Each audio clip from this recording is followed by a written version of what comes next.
May malaking pagbabago sa BLS. Totoo ba na madali na ngayong mag-book? Well, for today's vlog, let's check it out.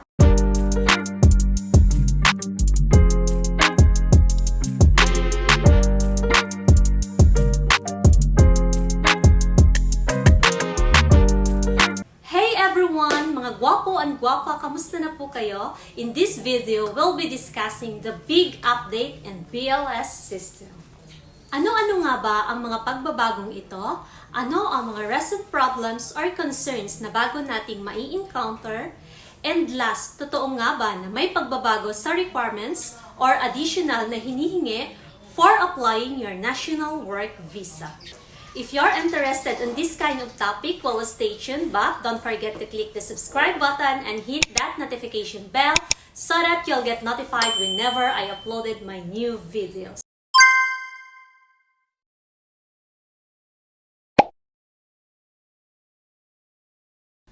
So, ito po yung mga pagbabago. So at first, mag-login po muna tayo sa website ni BLS. At dito guys, mapapansin nga po natin, may nakalagay na BLS Poland and Slovakia Visa Application Center in Manila. So ibig sabihin lang nito guys, idinagdag po ang bansang Slovakia sa pagkukuha ng appointment through BLS website.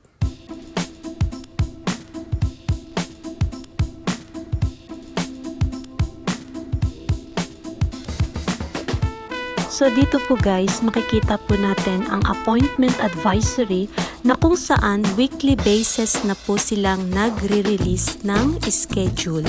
Unlike before, isang buong buwan po ino-open ang slot for booking. Okay?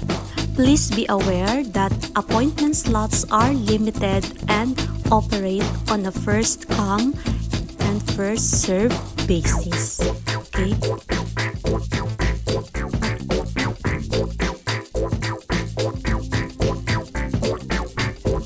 So for the recap guys, here are the changes.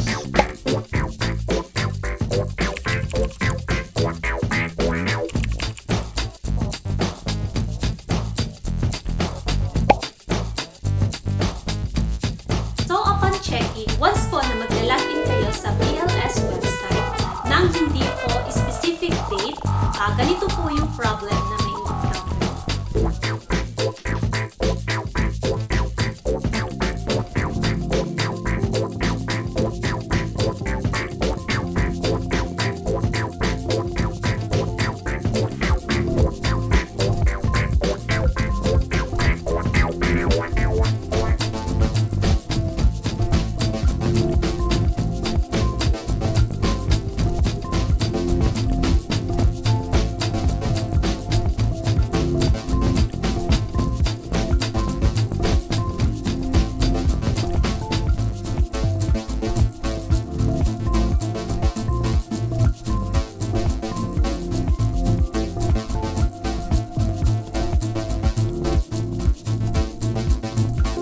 As you can observe, may nakalagay po sa booking link na your request has been timed out. Kindly try again.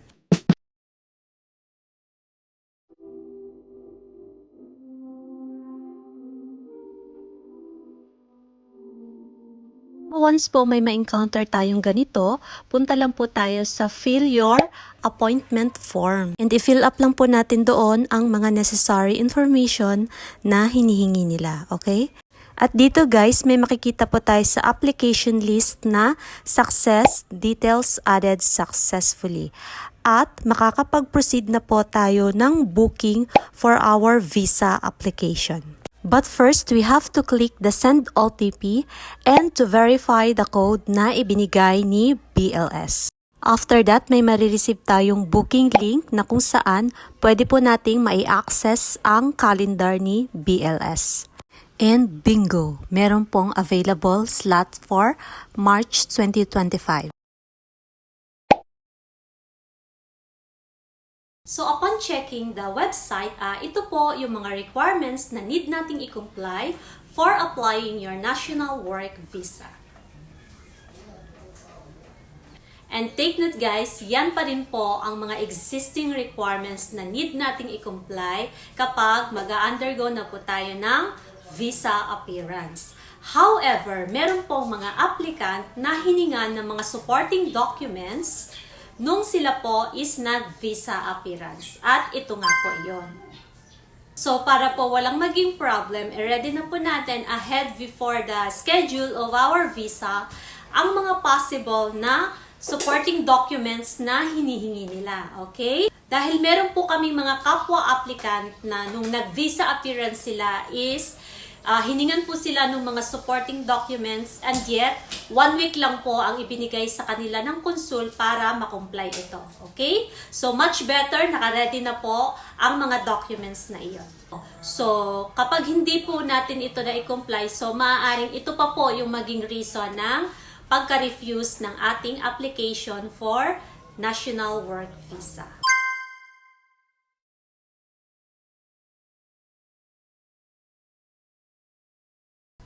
And that's it for this video guys. Hope you find this video informative. This is Inday Guapa always saying, if you have a dream, there to make it happen.